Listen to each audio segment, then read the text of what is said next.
Bottom Weight 呢选择了3次下注到20块，他选择了一个4次下注到60块。他这样的4次下注跟4次下注的手牌选择是不是对的？不管他的3次下注的范围长什么样子，我们4次下注的首选呢，一定是带红的手牌，就算对手在炸红，也都比你 QJ 同花强。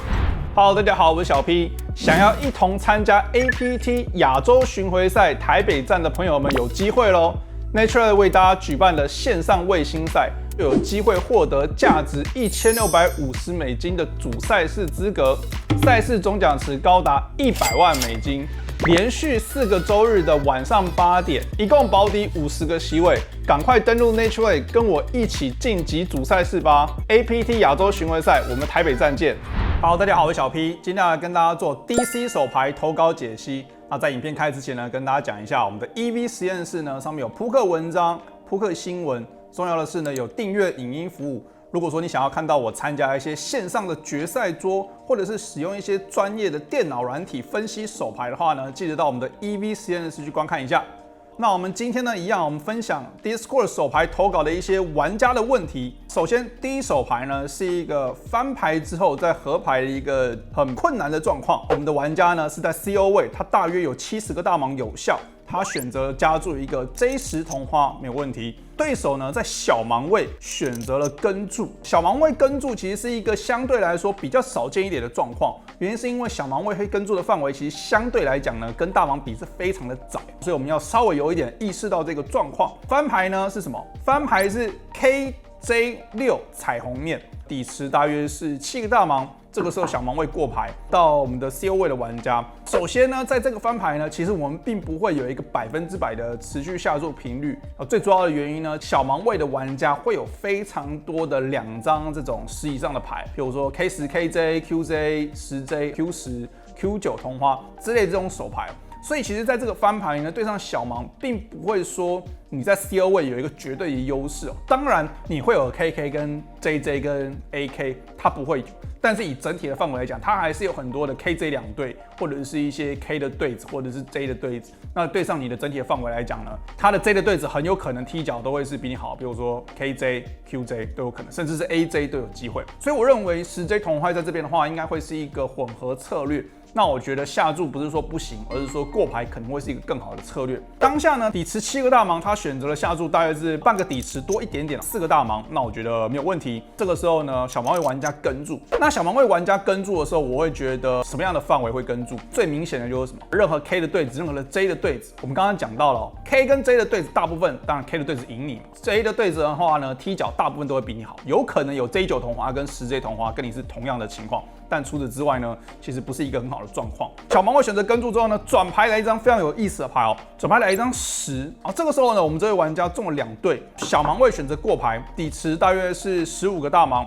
他选择了下注2/3 10个大盲。小盲位的对手加注到20个大盲，我认为 CO 位的玩家他在这手牌呢，应该只会有一种策略哦，就是只能是跟注。那我认为他不会有再加注的选择，再加注绝对会比跟注来的糟。他选择跟注之后呢，合牌开了一张8相对来讲呢是一个比较无关紧要下面的一个8。然后小盲位 all in， 这个时候呢，他有2个问题，第一个是 CO 位的策略面对转牌的过牌加注，他应该要怎么做？那我认为我们刚刚就回复过了，应该是只有跟注。而第二个就是合牌面对这样子的 all in， 他该不该跟注？首先来讲，我们先想一下对手有什么样的炸胡。我觉得翻牌的跟注呢，到这个合牌有什么牌是很直觉的炸胡？最直觉的炸胡就是他在这个翻牌能够跟注的是什么样的听牌。我觉得最明显的就是，假设他今天有 AQ 是一个很明确的摊牌价值啊，我是说在翻牌的跟注，因为他有 AQ high 带一个卡顺，有可能会跟注。当然这就不是炸胡。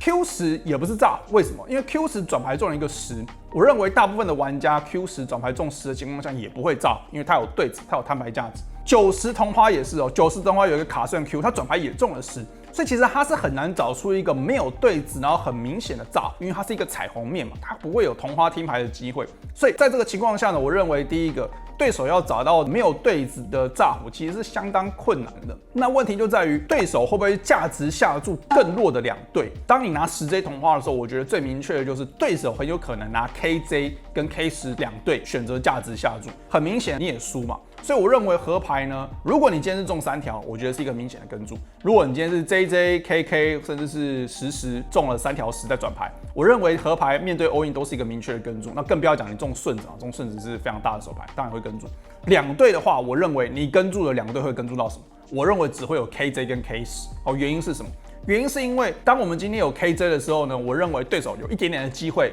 翻牌 K10跟注转牌中2对，他加注，然后他还赢，他自以为在价值下注了2对，所以我认为 K10跟 KJ 是一个最弱可以跟注2对的范围。那除此之外，假设你今天有一个，应该不会有 J8 2对了，但我认为如果说你今天真的有16同花在 COA 加注转牌中了2对，那我认为这个合牌都会是一个很明确的弃牌。所以我们讲了，我们合牌跟注范围，任何的顺子，任何的3条，然后2对的话只会跟到 K10跟 KJ， 我觉得这样子的范围呢，算是一个比较合理的状况。所以 K10跟注面对这样子的玩家群呢，大部分都不会有炸，又或者说炸胡不够，然后对手的价值下注的手牌也很明确的话，我觉得10J 2对呢是一个明确的弃牌。下一手牌呢是一个翻牌前的状况7人桌的枪口位，然后拿到 QJ 黑桃选择了加注到7块钱，有点大，然后选择加到7个大盲。大约是400个大盲的筹码深度啊，所以我觉得不会到太夸张啊，这是现金桌很常见的，尤其是低级别。这个时候呢，他说庄前面有一个人跟注，我在猜应该是 CO 位，有人跟注的情况下呢 ，bottom 位呢就是一个亚洲的年轻人，他的意思是他的玩家的一个第一印象，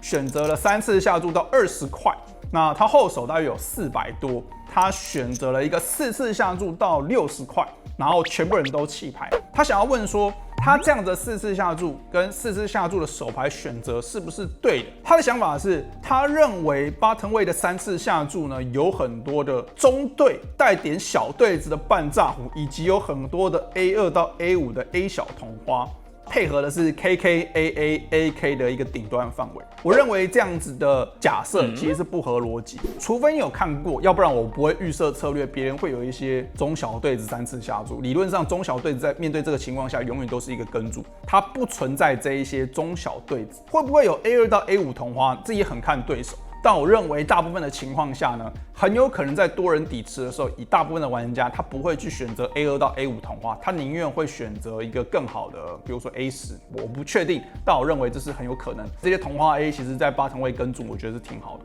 所以我觉得它的炸胡很有可能会是一些 AJ 不同花、AQ 不同花、KQ 不同花，然后可能是 A9 同花，比较合逻辑，至少手牌要稍微高一点，这是我的一个猜测。不管它的3次下注的范围长什么样子，我们4次下注的首选呢，一定是带有 A 或者是带有 K 的手牌。所以什么样的手牌符合这样的状况？我认为今天我们不同花的手牌基本上都不用考虑，原因是因为这个没有 NT， 然后范围又很紧。我觉得甚至 AQ 不同花可能可以考虑4次下注炸。不同花的手牌哦，我们刚看过那个范围表有没有？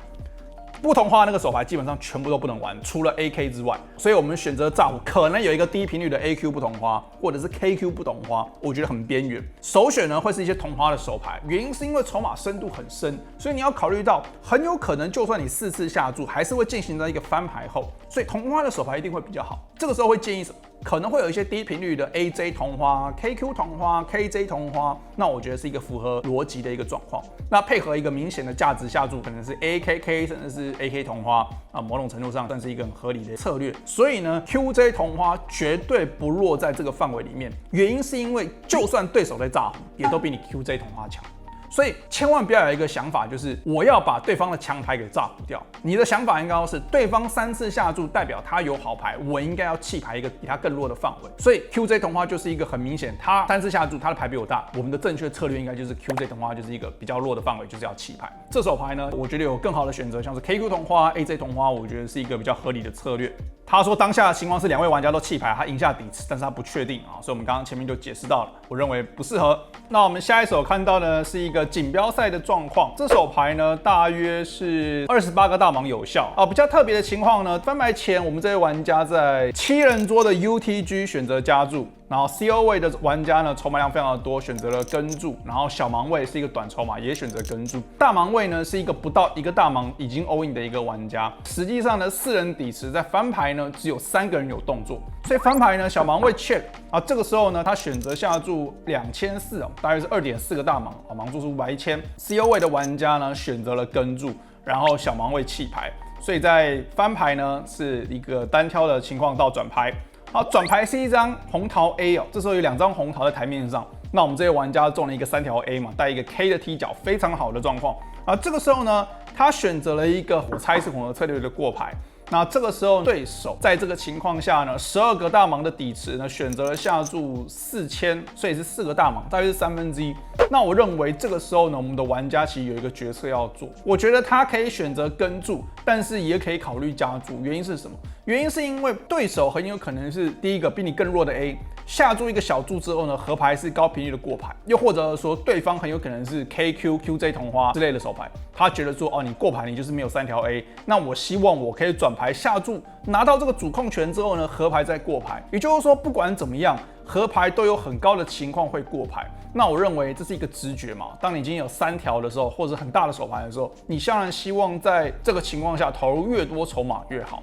啊，这也是一个没有位置比较难处理的一个情况啊，这就是为什么说没位置的劣势。其实我觉得重点是转牌，它永远都可以考虑加注。实际上的话，他选择了跟注，合牌开了一张黑桃8，然后这个时候呢，他的预设策略过牌，那我觉得这个是很 OK 的。如果你转牌只有跟注，那我认为合牌呢就是过牌，尤其是在这一个合牌，基本上跟你没有什么关联，也不是你前面位置的一个范围，所以我觉得过牌很好啊。这个时候呢 ，CO 位的玩家在20个大盲的底池呢，选择下注了10个大盲。我们这位玩家大约剩下19个大盲，接近20个大盲左右。这个时候他选择了 all in， 那我觉得非常的好。原因是因为对手会下注任何的3条 A， 踢脚都比你弱。那当然，你这边就是一个明确的 all in。他 all in 之后呢，对手跟注，然后看到对手的牌是1对8，一对8什么合牌中了一个 full house， 运气非常的糟，我就合牌中了一个2个 outs 的手牌。那他的问题就是说，他的转牌跟注是不是对的？然后合牌该不该 all in？ 那我认为合牌 all in 是很明确的。他说我在转牌只有扣而非 raise 是不是正确的啊？所以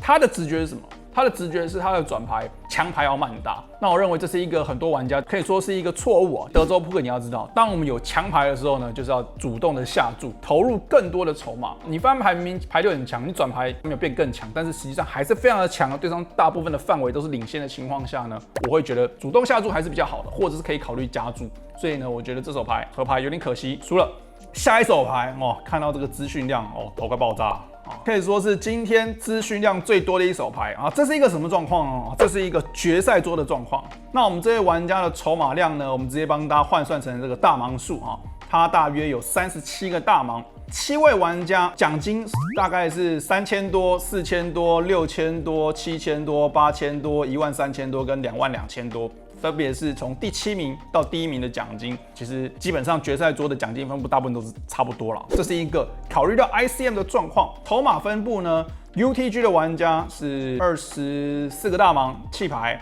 然后 UTG 加1呢是一个27个大盲的玩家也弃牌 ，Hijack 的玩家呢也是一个26个大盲也弃牌。这个时候到我们的这位主角37个大盲在 CO 位，他后面的玩家呢 bottom 位剩下11个大盲。小盲位剩下19个大盲，大盲位是一个跟他差不多37个大盲的对手，也就是说，在这个桌上，我们这位玩家跟大盲位的玩家是唯一2位玩家筹码量比较多，他其实有一个筹码的优势，他可以给其他玩家压力哦，这是我们第一个要认知到的事情。他的问题是，今天当下的情况呢，他在 CO 位，他选择了一个加注 Q9 不同花，小盲跟注。大盲跟注，然后呢，底池大约是7个大盲，这个时候翻牌是 AJ6 没花，所以有一个同花的听牌，大小盲都过牌啊，他选择过牌。转牌是一张 J 叠牌啊，红桃 J， 大小盲又都过牌。这个时候呢，底是7个大盲，他下注了一个不到2个大盲，1.7个大盲左右。小盲位玩家跟注，大盲位玩家弃牌，然后合牌呢是一张梅花10，同时呢就是 KQ 中顺子一个正门花的出现，然后小盲过牌，他也过牌，合牌没有炸，然后他就输了。看到小盲的手牌呢是1对8，他问的问题是。CO 位 Q9 不同花可不可以加注啊？我认为呢，第一个你有筹码的优势，我认为 Q9 加注绝对是非常的合理，我甚至会加注到更宽，甚至可以考虑到加注更多的同花牌，更多的，比如说 K2 到 K4，甚至是 Q8、Q9 同花、Q8不同花、同花 Q， 甚至是 Q7、Q6， 我觉得 Q5都是可以加注。你可以增加你的加注的范围啊，这个是绝对没有问题的，因为你可以给任何对手压力，所以呢，这个是确定没有问题的。问题就在于说，他说他不确定翻牌是明确的过牌还是下注。首先，我认为呢，第一个，我们知道小盲位在这个翻牌前跟注的范围一定是比较紧，但是他也知道说，小盲位如果有 A10同花以上的 A， 应该会有很高频率的翻牌前 all in， 我非常的同意。所以呢，其实我会认为，就算小盲有 A， 它也会是一个比较弱的 A， 或者是一些小对子。或者是一些人头牌啊，比如说 K10不同花、KQ 不同花、Q10同花这样的手牌。其实面对这样的范围，那你不用担心大盲位嘛，因为大盲位是不可能。当今天你加注，然后小盲位跟注之后呢，他这边再跟注一个很强的范围，有可能决赛桌有，但我们以整体的一个宏观的角度来讲，其实是不会有。所以我认为这手牌你持续下注的频率在翻牌呢，应该会是一个超过50%，尤其是当你有一张关键手牌哦，梅花 Q。所以我觉得第一个，你有很多转牌跟合牌的这一些后门花、后门顺的听牌。然后再加上你是 Q 牌，所以我觉得翻牌的下注应该会是一个不错的策略。但是他选择过牌，这是一个细节，但我觉得没有到太糟啊。你有位置过牌绝对不会是一个错误，只是我们在想怎么样会比较好。那问题就在于3位玩家都过牌之后，看到一个转牌开 J， 这个时候呢，他还是不确定是不是该下注，但他自己自认为当下他下注之后呢，他就后悔了，因为他自己觉得说，当你选择这样的下注尺寸的时候，比他更强的手牌都不会弃牌啊，这个是对的。再加上他自己也知道，假设他真的有10J 翻牌 check， 然后转牌中了3条 J， 他也不会下注这个尺寸。其实他有 J 的时候也不会下注这个尺寸所以他也自认为他事后有一点后悔，他觉得他至少要下注半个底池以上。我非常的同意，我也觉得他应该要下注大一点。如果说翻牌没有下注，转牌想要下注的话，我觉得合理的话也是大一点。所以这是一个下注尺寸的一个失误啊，这个是确定的。而且他也知道说，如果他下注半个底池，很有可能同花听牌不会跟注。但是他如果想要让对手的这一些卡顺啊，2张梅花或者是 KQ、K10、Q10之类弃牌的话，那我认为至少要半个底池的下注，我觉得对手才会考虑弃牌。他也再三的确认说，他这个下注尺寸可能真的不好啊，我也同意。问题就在于说，合牌开了同花，他该不该炸胡？我觉得这手牌以实际上你的手牌的 blocker， 我觉得是非常的适合。原因是因为在合牌，你如果今天是 KQ， 你是一个很明确的下注；翻牌是 AJ6 turn J river 10，基本上你的手牌里面很少没有对子在你 CO 位的加注范围，因为 KQ 是顺子嘛，任何 A 是对子，然后 J 是3条，你可能有 Q10、K10， 你合牌也是一个摊牌价值，你也不用炸。然后你可能有什么8、9同花，可能是唯一一些就是你在 CO 位加注很弱的一些2张8、9之类的手牌需要炸。那我认为在这个情况下，其实 Q9 也算是一个底端的范围，没有对子，没有顺，然后你有一个同花的阻挡牌，所以我认为这手牌呢，合牌应该是合理的炸。然后会选择一个2/3的尺寸，希望他们弃牌。原因是因为这手牌，我认为过牌的话，就是有点打得太弱了啊。当下他过牌，然后比较意外的是，他竟然看到小盲是1对8，那他认为1对8、1对9在小盲位应该要 all in， 我非常的同意，我也觉得他应该要 all in。所以呢，其实玩家还是会打一些很奇怪的一些翻牌前的范围，但我认为对手的范围来说，我觉得还是有可能一些手对，我不确定在决赛桌有的玩家可能会害怕，所以有可能1对6以下的对子翻牌前他不敢 all in， 甚至是1对7、1对8，又或者是一些比较小的同花 A， 我甚至认为比较小的同花 A， 他很有可能合牌会弃牌。基本上他赢什么？翻牌的过牌，转牌3条 J， 合牌开同花。请问一下，同花 A、A8 以下的同花牌 A，